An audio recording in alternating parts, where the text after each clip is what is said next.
Gita Panturi, NIM 20104171163. Di sini saya akan mempresentasikan mengenai kepuasan pelanggan.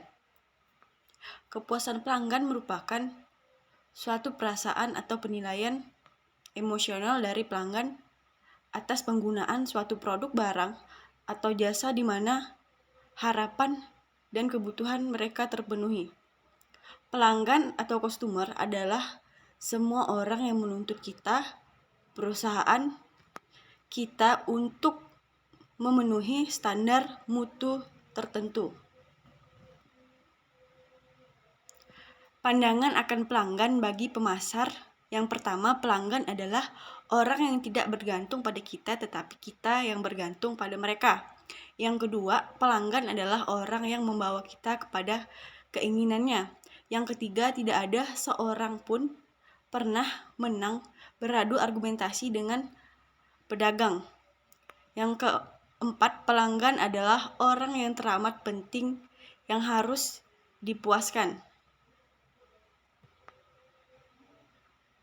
Pandangan akan pelanggan orang yang paling penting dalam setiap kesibukan atau bisnis kita, tidak merepotkan kita. Mereka adalah yang kita maksud, bagian dari kita, bukan di luar kita. Tidak sekedar statistik, mereka memiliki perasaan seperti kita. Orang yang datang kepada kita dengan kebutuhan dan keinginan adalah tugas kita yang memenuhinya. Mereka adalah darah kehidupan organisasi, tapi mereka bisa tidak ada. Jenis-jenis pelanggan: pelanggan internal, pelanggan antara, dan pelanggan akhir. Keuntungan dari loyalitas pelanggan. Pelanggan yang loyal memberikan keuntungan yang besar bagi perusahaan. Biaya yang dikeluarkan untuk mendapatkan pelanggan baru jauh lebih besar dibanding mempertahankan pelanggan yang ada.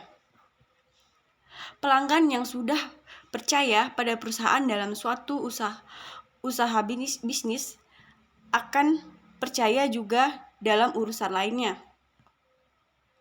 Biaya operasional perusahaan akan lebih efisien.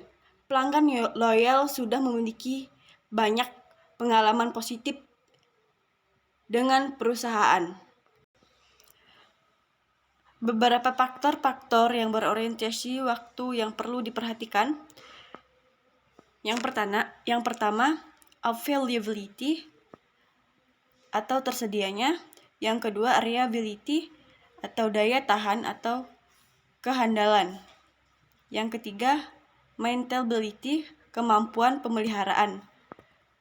Yang keempat, producibility atau manufacturability, kesempatan menghasilkan.